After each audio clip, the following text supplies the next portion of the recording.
starting point, in true venture capital tradition, I've asked each of these four to give us a tagline in their 1-minute elevator speech on what they do. Eric? Okay, Eric Belcher with InnerWorkings. Our tagline is intelligent print delivery.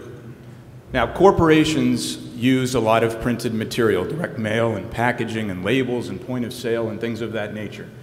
The industry is one of the oldest that you all are probably familiar with, one of the largest.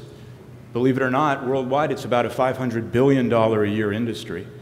And it's one of the most fragmented and inefficient industries there are. So, InnerWorkings has a technology advantage that enables us to procure these materials on behalf of our clients in a manner that allows them to save a considerable amount of money, as well as standardize their brand quality, and also improve the service levels that they receive throughout the marketing supply chain. So we started with 2 people. It's a minute. That's a minute? So that was my elevator speech. What we do is we implement and run efficient and aligned raw material solutions transacted at the market. Our business makes the business of your business better. Metallic Conversion buys and sells raw materials. Every customer's needs are unique, often in ways that the customer does not fully appreciate or realize at the outset of exploring an opportunity. It's through Metallic Conversion's discovery and articulation of these differentiations that Metallic Conversion is able to unlock and deliver efficiencies. Customer-client differentiation can stem from the particulars of their physical operation, the product they produce, their corporate structure and financial requirements and limitations, or the metrics that they measure themselves against. When we craft a solution for our clients, be they generators of metallics or consumers, these are some of the factors that define the parameters of Metallic Conversion's optimal solutions. Great. Each solution is bespoke and tailored. I'm going to come back. See, you know, and we sell elevators. It's tough. All right, Tim, can you do it? All right, I'll try. I'll talk fast. My name is Tim McEnery with Cooper's Hawk Winery and Restaurants. Our corporate headquarters is located in Countryside, Illinois. Our concept, hopefully you're somewhat familiar with it, is working winery and restaurants. We produce all the wines that we sell. We sell only our wines. We purchase grapes from California, Washington, Oregon, New York, Michigan, and produce over 50 different varietals of wine in the course of a year. We'll produce roughly about 170,000 cases of wine, so we're a significant wine producer in the industry. We've got 8 locations, 6 in the Chicagoland area, 1 in Indianapolis, 1 in Milwaukee, in Brookfield, and we'll be opening in Kansas City, Maryville, Indiana, and Columbus, Ohio this year. We have a wine club, which is a significant piece of our business, with a large membership, which allows local consumers the ability to kind of experience Napa Valley in your backyard. A little bit different view in Chicago, but it works for the most part. So that's Cooper's Hawk in a nutshell.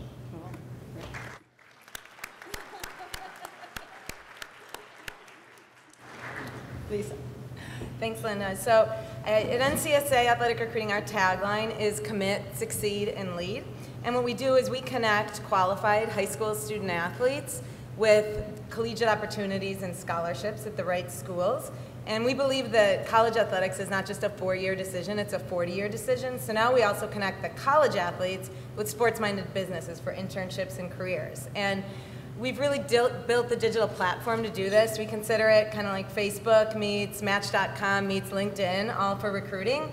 And we really built the model through our team. We have over 300 former college athletes and coaches and professional athletes and coaches who've really been the prototype. For example, I played hockey at Yale. And it's really been through our people, our technology, and then our relationships that have enabled us to change what recruiting means. Cool. So once again, very interesting businesses. Now I'm going to let you go. And really what I want each of you to do is talk about the old model. How printing, how scrap metal traditionally worked, and what was innovated that you added. What really is the difference? You started going on this, but let's get into some more detail. Eric, do you want to take that away? And okay. You can have more than a minute now. Great, great, good to know. The old model in our industry was that print was sourced primarily through relationships with local manufacturers, and usually the sales reps, the charismatic sales reps of those local manufacturers. Very little information was used in the decision-making process, and as a result you had rampant price discrimination. There's a lot of excess capacity that goes unutilized as nobody was evaluating the appropriate way to load balance across the industry. And so we have a many-to-many problem where we've got basically every business, which in one way, shape, or form is utilizing some form of printed material to get their brand out. And then on the other end of the spectrum, literally tens of thousands of manufacturers, each with their own customized manufacturing equipment, all trying to find each other in a world of faxes and pencils and things of that nature. So the InnerWorkings solution is to purchase using data, using information, and do it with intelligence. And it's revolutionized our industry. And so we're literally at the beginning stages of rewriting the way the supply chain in the printing industry operates. Now, we'll do around 800 million, hopefully a little bit more this year. And we're staring into the face of about, as I said earlier, a $400 to $500 billion global market. So we're hoping that we're just really early on here getting started. Joshua? Well, most of our industry peers have a business model which strives to maximize margin, and this is done the same way in the scrap and metals industry as it's done in a lot of industries, by buying the stuff you're selling as cheaply as you can and selling it for as much as you can, and by doing so, you maximize the margin in the middle. They also strive to add as much value to their products as they can, and they do this by making some choices. There are all sorts of machines that you can use to add value to the scrap stream. And at some point in time, a lot of the big legacy processors have to choose going one way or another. They're either going to buy a shredder, which is something that will take a big piece of metal like a car and turn it into little fist-sized pieces, or a baler, which is going to take big pieces of metal and simply create something of uniform and homogeneous density. And they want to fully utilize those assets. And depending on the objectives of the peer and the time horizon lens that they're viewing things through, those strategies can be really rational, but we've got a slightly different business model. When metallic conversion gets involved in a transaction, it usually means that the customer is open to the opportunities a wholesale change can bring. We generally find success with a new customer by radically changing the way metallic raw materials, be they scrap or prime, are priced, bought, sold, inventoried, financed, and handled. We've got lower fixed costs because we don't operate shredders or balers. And we're able to have lower operating expenses than our peers as a result. We can offer more efficient pricing. Our overall mission is to bring that efficiency and transparency to the transactions we participate in. We feel that there are customers who benefit from dealing with a company that isn't striving to maximize its margin or fully utilize its fixed assets. Rather, we're focused on solving the problems that are inherent in your operation that you have, either in sourcing or finding the optimal materials to be using, be they the product from a shredder or from a baler or stuff that wasn't processed at all. And on the flip side, for the generators of material, we're really interested in finding you the optimal home and consumer for that material, and we're not concerned with running it through the very expensive capital equipment that we may have purchased. That's it. Well, I think the restaurant and wine industries are pretty straightforward over the years. It's hard to really kind of revolutionize the restaurant industry. There's so many restaurants and so many wine labels today. I think probably the three things we've done to kind of pioneer, if you would say, in our industry. In the restaurant business, the concept I think is unique. To have a restaurant and a winery together has been a very unique concept. Our wine club has been a very unique concept.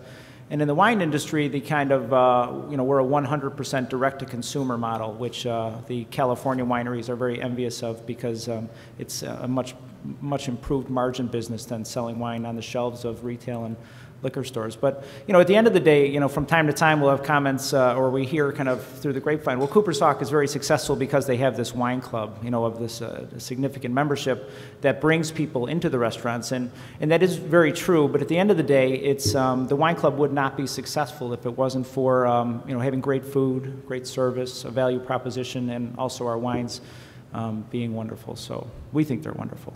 I hope you think they're wonderful. Lisa? So in our industry, the model has really been focused on the scholarship. And at NCSA, we've really changed that by looking at the bigger picture. And our mission is athleadership. And what athleadership means is empowering leaders through the life lessons learned through sports. And we're building at NCSA the world's first athleadership network. And we really believe that playing sports in college can change your life. Whether you play at a Division III school like Lake Forest College, a community college like Oakton down the street, or Notre Dame, having athletics on your resume for the rest of your life really makes a difference. And everything that you learn going through that experience, failure recovery, overcoming adversity, being part of a team, those are all things that as an employer I'm looking for when I'm hiring candidates to join our team. And that's where the biggest change has really been, and it goes back to our tagline of commit, succeed, and lead. So commit means not just committing athletically, but also committing academically to be your very best, and socially, and in your community. And then succeed, not just with the scholarship, but really with a meaningful degree that's going to impact the rest of your life. So then you can go on to lead, not just at home and in business, but in your community. And our team at NCSA really believes that sports has changed our lives, and sports have enabled us to get ahead, and it's part of our DNA to give back. So at NCSA, we've built the platform to facilitate that give back. So Lisa, I'm going to push you a little more on this. So in the traditional model, you had individuals going out, recruiting, doing their one-offs, you know, with individual students. Tell us a little more about the innovation, because this is a large organization, so how have you been able to scale that? Yeah, you know, we've really, like I said, we've used our people as our prototype, and really have found that hiring athletes have been able to figure out new innovative ways to change the industry. So, you know, it really started with just matching the athletes and college coaches, and we've been able to layer on top of that not only the technology, but then also the human element. So we do things like so the college coaches basically give us their orders. So in May, for example, we had 1,600 coach requests from college coaches all across the country telling us what they were looking for as far as positions, academics, last-minute needs. And then we really work with the athletes to fill those orders for the college coaches. And we built that platform for the athletes to go in and see what the colleges are looking for. We have an interactive search map. We edit and produce the highlight videos for the athletes. So again, that's where it's really that online interface between the schools and the athletes, and then the athletes and the businesses once they get to their future. But we also have the human element on top of it, which is a huge part of it, with our team of over 300 athletes really talking and coaching. We do recruiting classes and one-on-one coaching to really help the athletes through the process so they can understand what the best school for them is going to be and just how to navigate the whole process. Yeah, and I like the way, you know, you've expressed this online and offline combination, because what we find, a lot of people want to add technology, but you can never forget the human element on it. So just, you know, looking at these four people, what we've seen is people have added customer service, better customer service, integration of a value chain. We've got efficiencies, customer service, technology. All these things are innovations that have been put on traditional industries and really changing them. So the next thing I want to explore is everyone, you know, we used to teach, let's do a business plan, right? Do you remember how many people did business plans, right? And it becomes this, you know, very linear, static thing, and after you finish it in 3 months, you go, oh my gosh, this means absolutely nothing, toss it, right? But you don't want to let it go because you just spent 3 months on it.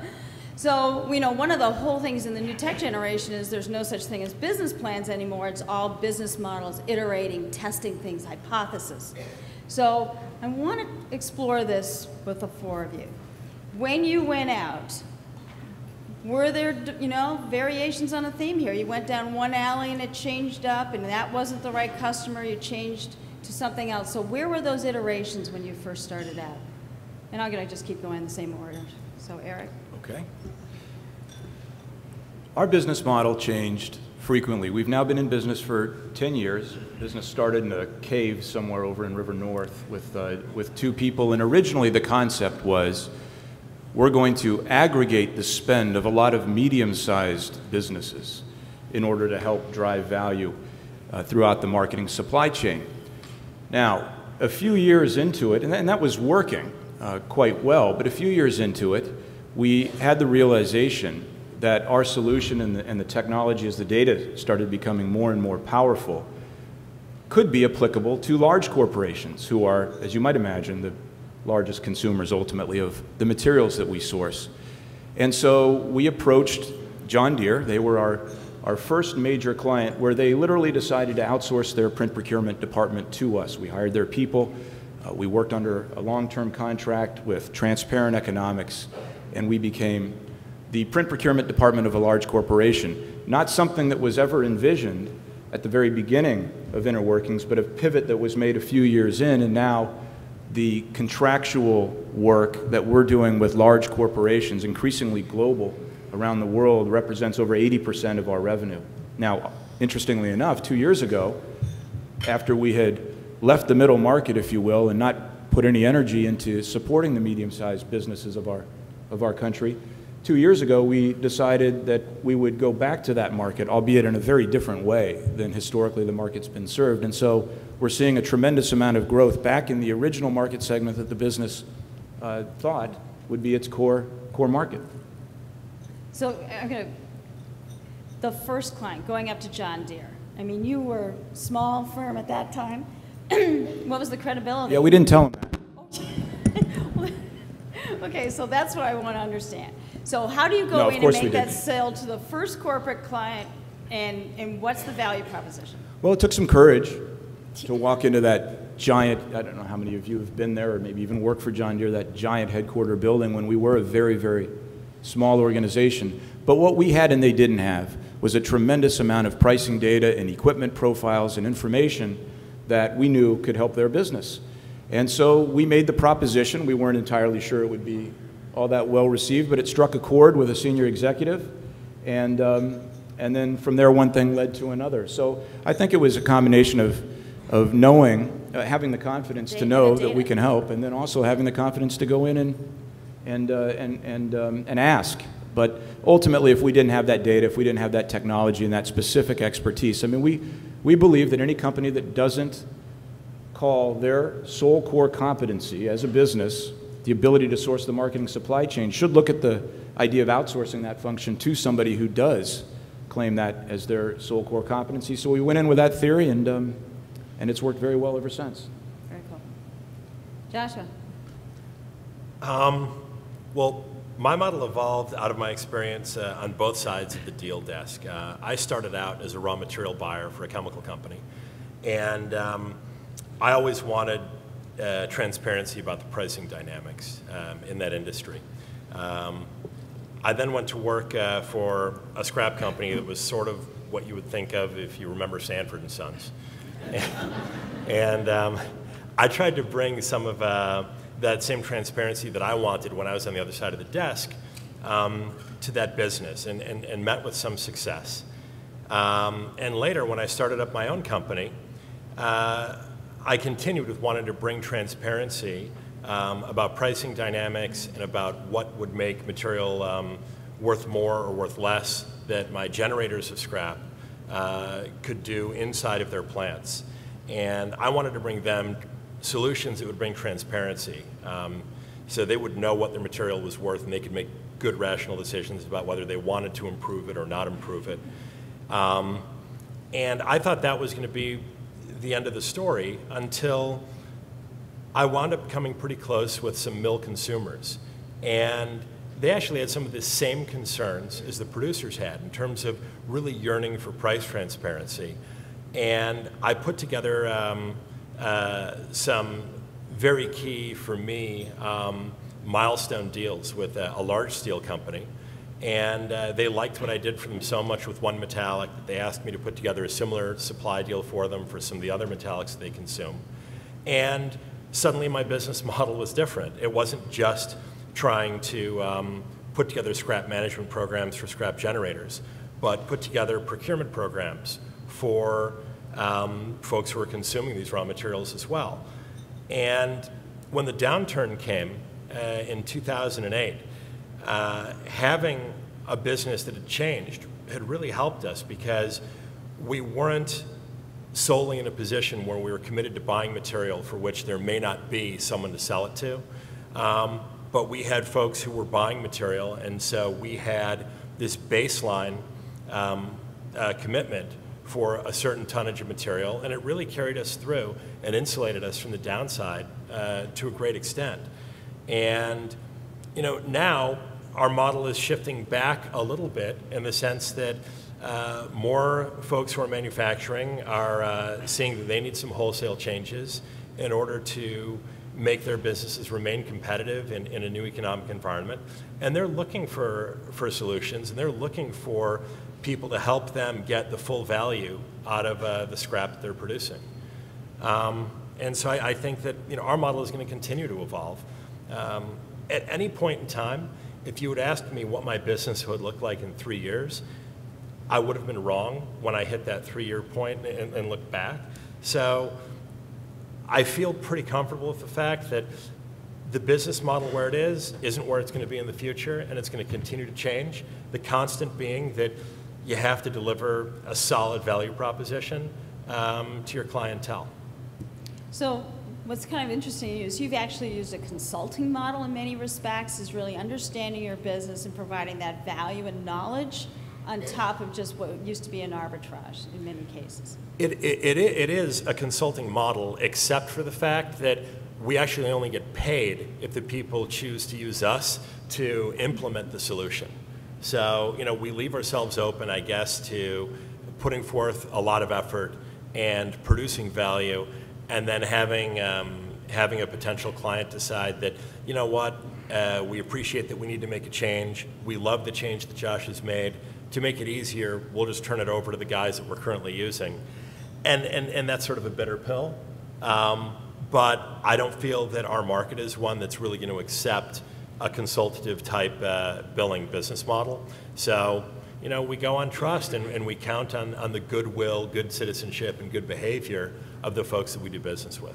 So one of the things that we often talk about right now is customer acquisition costs and how that compares to lifetime value of a customer. So this is a classic example where your customer acquisition cost at the beginning is probably a little high because you're doing these consultative sales and it's taking a little longer, but the lifetime value now of that customer has really increased. So Absolutely. Over time, you certainly want the lifetime value to be higher than the customer acquisition cost. That's a simple economic equation, but that's what you're doing. And That's so exactly the people right. keep coming back to you. Cool. Yeah. Right.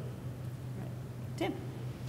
Well, if I understand the question right, it's the kind of the difference between, entrepreneurship, kind of the gut feeling and your confidence in making decisions about your brand and company, and then there's the, kind of analysis, modeling, and such. And I think there's always a balance. Like with Cooper's Hawk, in the early days of, starting the company, it was, 100%, gut feeling, and, and it's an all or none venture. Really, you don't have the opportunity to test or see what the appetite for this new concept would be. So you dive in head first and cross all your fingers and give it everything you've got.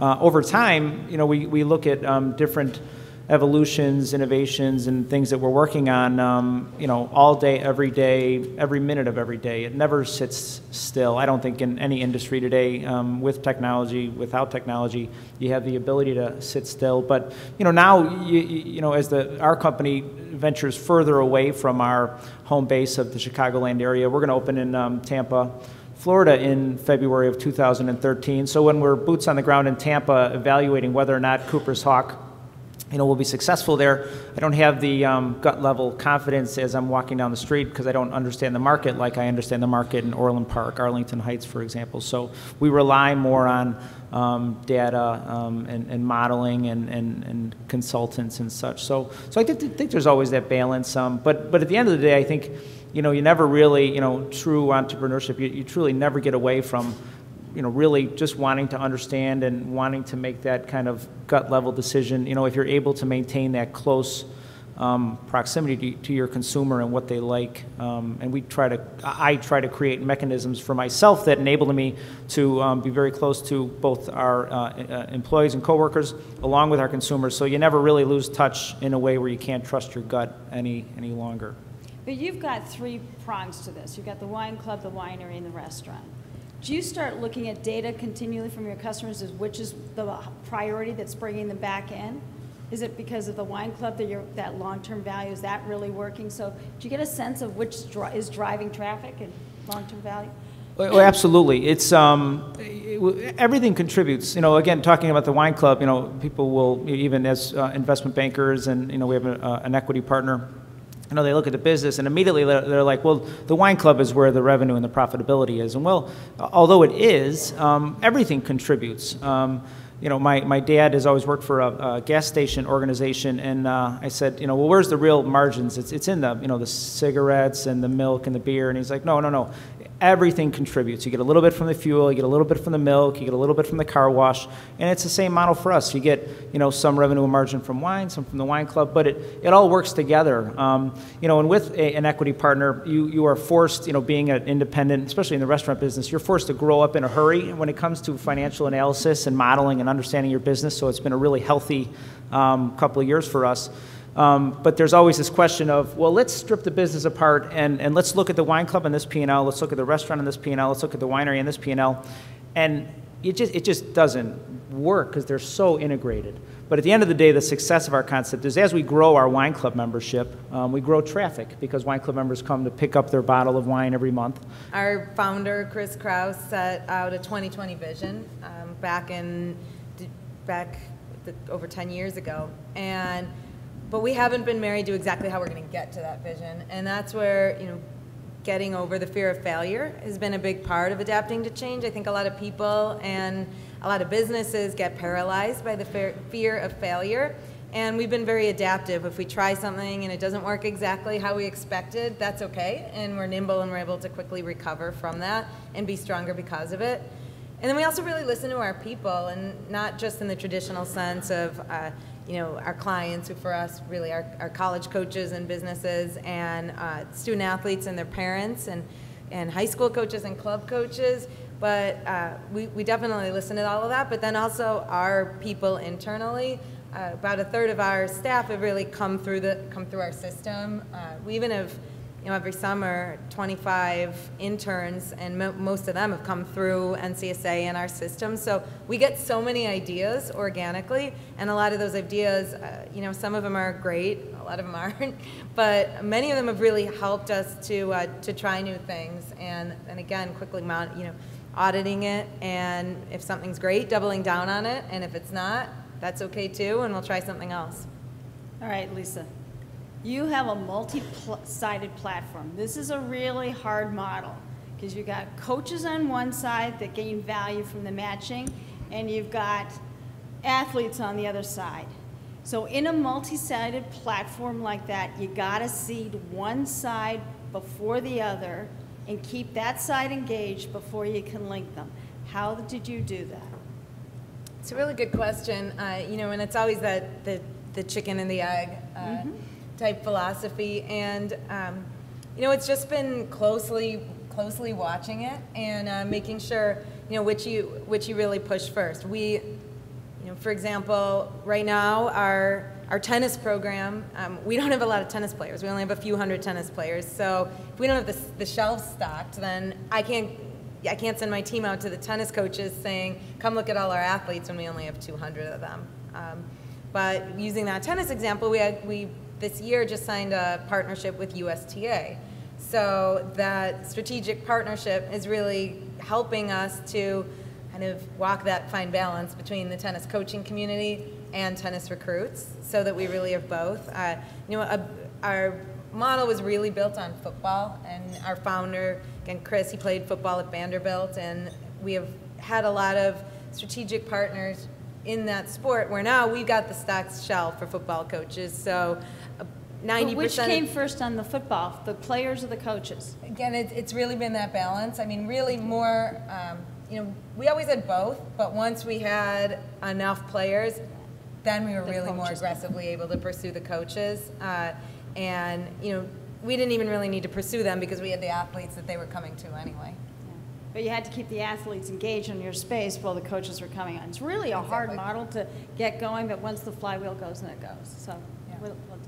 So one of the things we often hear about, some of the hurdles of growing a business, is finance and getting the financing to grow the business. But what's interesting is the bubbling up around the industry right now, it's really talent becomes more of the issue. Just great talent and finding specifically technical talent as well. So across the four of you, sorry, this thing is not working. Which of you had probably more problems with finding financing as before talent? Josh, why don't you take it away? I thought I was so smart having a differentiated business model and being able to communicate a value proposition to my customers. But there's a flip side to that. The tail side of that coin is that when you've got a differentiated business model, getting that narrative through to a bank or lender in a way that's going to make sense to them is extremely challenging. So they like, on the one hand, that you've got a model where you can articulate value to your customer and you're likely to have a sticky client base that's going to come back over and over and over again. They like the fact that you've mitigated credit risk. They love the fact that you've mitigated pricing risk. They don't love the fact that those things come at a cost, and that cost is margin. And so retained earnings growth might be slow, which is tough in a business that's growing quickly.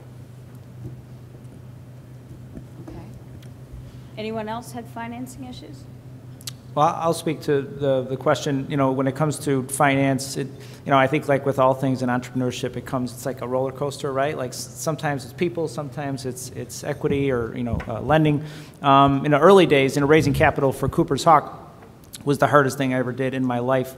I think back to Hell Week and Pledgeship, and that was a walk in the park compared to raising capital to start our first Cooper's Hawk. And when we opened the second Cooper's Hawk, I think we just kind of sent a flyer out to our original investors and said, hey, we're going to do another one of these. If you're interested, just, you know, send me a notification. And, you know, we opened at 9 o'clock, and by 9:03 it was funded, you know. So that was, you know, it just improves as, you know, your history improves. But today, you know, where the company, once the company is financially sound, you know, it's all about having great people. And, you know, the reason I'm sitting here today is because we have some of the best people working for our company, with our company. You know, I think I'm the CEO because I'm the best wine drinker versus, you know, really having this incredible leadership ability. But, I mean, people, at the end of the day, to really grow a great company, it all comes down to people. And we all know that, but it's... So you have you know, in a restaurant, there's a lot of churn. So do you have special incentives or motivation? You know, how do you reduce the churn? Well, we do. We, you know, there's two probably categories. There's management and, you know, kind of corporate-y type employees that we have, and then we have our hourly employees throughout the organization. We have about 1,300 employees in our little company today. So you know, we have great incentive programs. We have, for management and such, it's based on the success of the company, so there's profitability standards.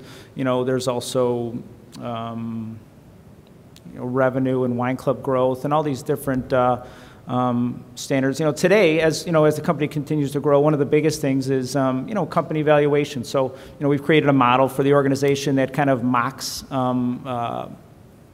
hypothetical as if we were a public company. So kind of enables.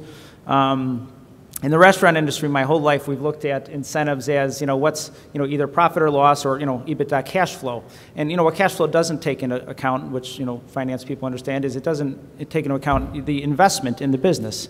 So, you know, the question growing up was always like, well, can we capitalize that? Do we have to, does it have to hit our P&L? So what this model does is takes the entire organizational structure into account. So that way, you know, if somebody wants to buy a new oven, that you know, affects the profitability of the organization, not from a profit, but from a true value sense. So. Okay. Talent issues. Lisa, you've got people who want to work with you, I presume. We do. I mean, for us, the biggest challenge isn't really finding capital or finding people. Like Linda said, we have more resumes than we know what to do with at most points. It's really controlling our growth, but more importantly, growing leaders quickly. We have a lot of young talent coming out of college, and it's really with the rate that their business has been growing, just growing more leaders quickly is right now our biggest challenge. And Eric, you're dealing with technical talent, right? Well, no, not so much technical talent, actually. You know, one of the things I like about the theme of this breakfast is that I think growth attracts talent, and I think it attracts financing. And if there's one thing I've learned in my career over these last few years, is that I'll never work for a company that doesn't have huge growth aspirations. If you look at the talent coming out of some of the great schools of the world right now, my guess is most of those folks aren't saying, I've really got to get myself into this marketing supply chain space where I'm in this print procurement world. But, and if you look at our team that we've got here and others in our midst, many of us have been attracted to the opportunity because the growth potential is so substantial, as well as our shareholders, which used to be angel investors and then were private equity investors and now is the public. They're attracted to the potential that the newness and the excitement of growth brings. Where can we take this company? How far can we go? And we set our ambitions as high as we possibly can. And it seems the rest takes care of itself. What we're actually most concerned with, if you will, or spending the most of our time right now trying to make sure we get right on the financing and talent acquisition side of things, is that we've now gone international. We started last year in 3 countries, and today we're in 44. And it's a lot easier to recruit when you speak the same language and you understand the background of the resume that you're looking at. But we know what we don't know, which is how to recruit well in Germany and Brazil. So that is actually taking more than technical talent. That's taking up a lot of our energy right now to make sure we get that right. Yeah, and let's explore that, because there's a number of questions that have already come in about, you know, managing global operations. And because you've got different regulations in countries, you've got different ethics, so to speak, you know, how are you maneuvering that? You know, it's one hire at a time, one country at a time. It's expensive. So, you know, I've heard people say that every question in business comes down to a trade-off between growth and returns. And so if we aspire to move into Brazil and do it right, it's going to cost us a lot of money to hire the right people and get the right advice. And we've decided that even though we have to get out on these quarterly earnings calls and talk about our operating leverage and our short-term profit growth, we've decided to spend the money and do it right. And I think ultimately it's that trade-off which you've got to, and your board has to sort of be on board with to do it right. There's just no shortcuts, basically. And we aren't the first company, of course, to have figured out how to go global and do it in a way which preserves the brand and the integrity of the company. It's just a question of how much you're going to invest, I think, to do it. So, all of your companies, 3 years from now, what do you see? Eric? You're in 40 companies, what, 40 countries now, going for, you know, 128, what do you think?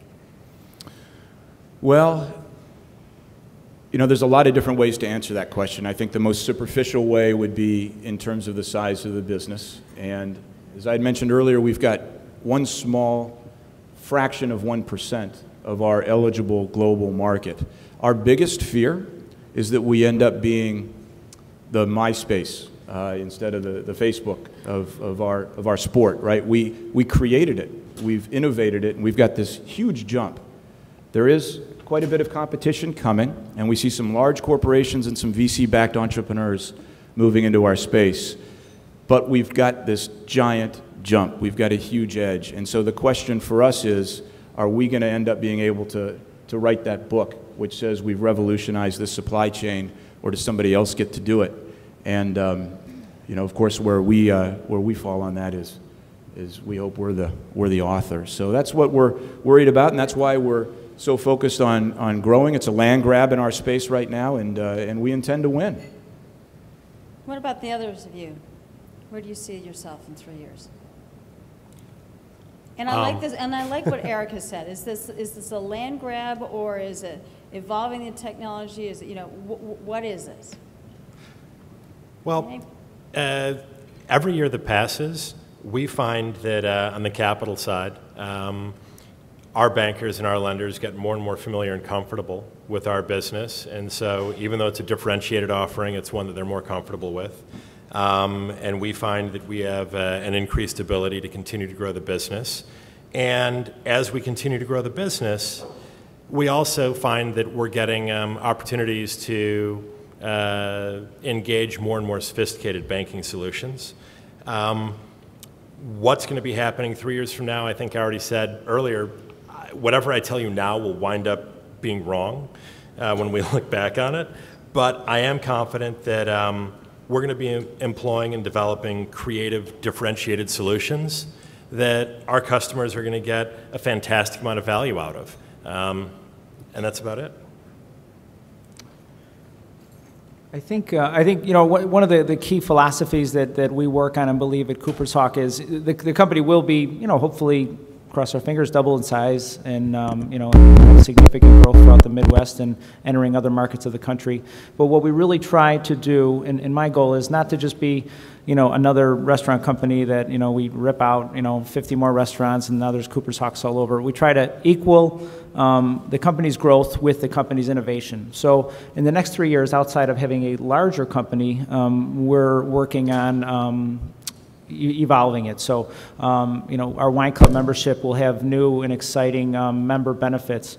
We're working on strategic alliances to start producing wines internationally. So hopefully we'll have exposure in a handful of countries in a few years from now. We're working on our first this year. Really kind of working it that way. I think what Cooper's Hawk looks like today is wonderful, and we're super proud of it, but where it'll be in 3 years, both from a conceptual model and everything we're working on will be very, very new. Lisa? Well, one of our goals is we want to get the term ath leadership in the dictionary. Now, 3 years is probably a little ambitious for that one, but we definitely intend to keep building our network, and we expect to have, you know, just continuing to be that verified network and verified database for college coaches to assist them with their recruiting. And we expect to have about half of the athletes paying in college having come through the NCSA network, and we would like to see at least 10% of those have come through our financial aid and scholarship programs. And again, they give back such a part of our core values that we've really found and truly believe that by doing the rest of the right things, the rest will take care of itself. And so, I mean, on that note, we absolutely intend to be on the Crain's list. Again, this was our first year that we were qualified, first year that we made it, and we expect to be on the list every year for the next 3 years. And one of our other goals is being named in more of the best places to work in Chicago and worldwide, and that's a huge goal for NCSA. Terrific. All right, so we have to keep the editorial content going in Crain. So if you had something to ask the mayor or the governor about how your business is, you know, give them a message. You know, I want our business to be on the Crain's list for the next 3 years. Is there something that you want for them or want to say to them, or nothing? I'll let you, silence. Well, I'll do it quick. So I can't speak to the city of Chicago because we don't have representation here. But the one thing that we've seen governmentally over the last couple of years is the difference in working with local villages and even the state pre-2008 and post-2008. And the post-2008 level of cooperation that we've received from the villages and government has been wonderful. Governments are no longer able to, kind of say, this is us and you're down here and you're going to do all this stuff. It is truly so much more of a partnership. So, I'm no economist, but it does seem like things are getting a little bit better. So when they get better, hopefully we can, remember that we're all in this together, both, local businesses and government. And that ability to work together it's just great for everybody. We can get open faster, and it's a much better operating environment. We're going to get a couple more questions here, but this is going to be if people have questions from the audience, why don't you start coming to the microphones on either side? So back to the panel. Does anyone else have some comments? I mean, I'll say one is just more consistency within CPS would be great. We have some really awesome programs that we've brought to the Chicago Public Schools, and we've had Arnie Duncan in our office years ago, and he's too high up now to really do anything. But we brought some really cool programs to schools like Lane Tech. We helped them send their first ever 2 scholarship athletes to go play college football, and some initiatives that really can create change within the Chicago public school systems. And our challenge has just been with the constant turnover in the administration we've been dealing with the last few years. It's been really challenging to have congruency with keeping our programs going and not always starting at ground zero. So that would be my hope, and hire more athletes in City Hall. Yeah, and I'm going to add on to that too, because I just think the media should be elevating the really good things that are happening in CPS and our charter schools here, because there's some dynamic things, and we always get down on that. And full disclosure, my daughter teaches in a charter school, so anyway, but I see there's some great things going on. Anyway, anyone else have comments? I would like to see some progress on the tax policy front, specifically towards enabling small businesses to retain a larger portion of what they earn if it's left in the business to foster growth. One, it'll help accelerate the growth of small businesses, but 2, over time, it's also going to accelerate and increase the tax base that's being taxed anyway. So that's something that I'd like to see. Not having that puts domestic businesses at somewhat of a disadvantage to those that are headquartered abroad. It's one of the reasons why most of the major trading companies in the world are headquartered overseas. It's not an accident that Glencore and Trafigura, Noble, and others aren't headquartered here. They're headquartered elsewhere because of these sorts of tax issues that make it very, very difficult to grow businesses. So I'd love to see that get addressed. And I wonder whether you're sort of conscious of having a mission or a purpose in the world that relates to your business growth, and how you think about that. Well, ours is short and sweet, so I'll go first. We at Cooper's Hawk, 2 years ago, we had the Jim Collins strategic mission statement that I loved and realized that no one in the organization got. So today, we've had a wonderful exercise in the last couple of years, and we create community at Cooper's Hawk. I've since discovered there's a lot of other organizations that also create community, like Starbucks, but that's not such bad company. So when we look at creating community in all those ways, right? It's obviously with our coworkers and organization internally, and especially when it comes to our wine club. Our wine club, we do a trip twice a year where we'll take about 25 members of our wine club either to a international wine region or to Napa Valley for a wine region. And we arrive in Paris, for example, and we get on the bus, and I say, "Hi, I'm Tim, and let's go around and introduce ourselves." And the first person will say, "Hi, I'm Sue, and I'm from the Arlington Heights location. Hi, I'm Bill, and I'm from the South Barrington location." And we found that people identify themselves with which store they go to. And I don't think there's a lot of restaurant organizations that people, so there's such a tie, and we're trying to elaborate on that as we grow. Our mission is Athleadership, which is empowering leaders through the life lessons learned through sports. My name is Brian Vrablik, and I run a company called the President's Forum. And what we do is we bring middle market presidents together. We form think tanks. We help each other run our businesses better. And one of the things that's interesting about our model is just by the nature of what we do, we tend to attract better performing companies. And what I'm most fascinated about, my question for you is, I would consider you all great performing companies. When you see a company respond in a recessionary time, they just do things differently. They just don't survive a recession. They respond more quickly in terms of downsizing, and then they regroup and they tend to rocket out of recession, not just get by. So I'm curious, how have you guys survived this most difficult recession we've seen since the Great Depression, and not just survive it but thrive out of it, especially relative to your competition? Well, in our company, when we find ourselves talking about the macroeconomic conditions, we try to catch ourselves and realize that we're being distracted and ignore, to the extent that we can. Obviously, when the world kind of ended there at 2008, operating decisions that were tough needed to be made everywhere. But make them and move on and keep focused on the mission, on the broader goal, on the plan. And realize that somewhere across the way there's a competitor that's probably complaining about the macroeconomic conditions. So while they're doing that, back to work.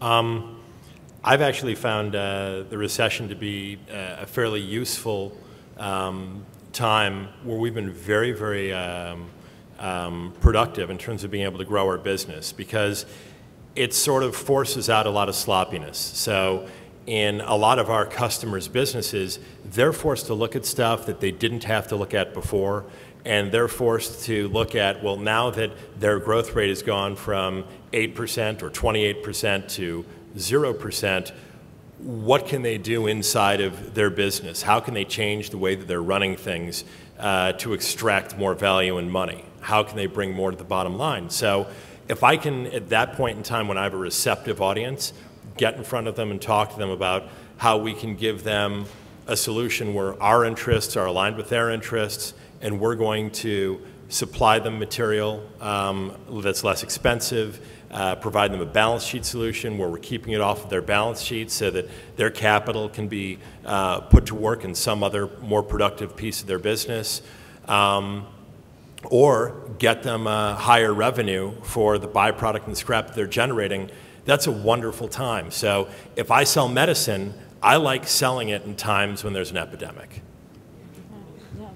Hi, I'm Carrie Lane, and I'm with Ulta Beauty, proud member of the Fast 50.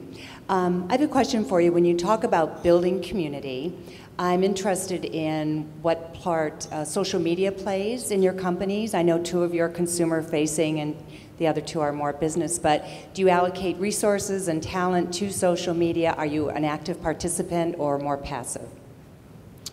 Well, our marketing team that's sitting behind you is probably laughing because social media is, it's very tricky. And one of the best lines that a great friend of mine gave me this year was, just because we can do it doesn't mean we have to do it.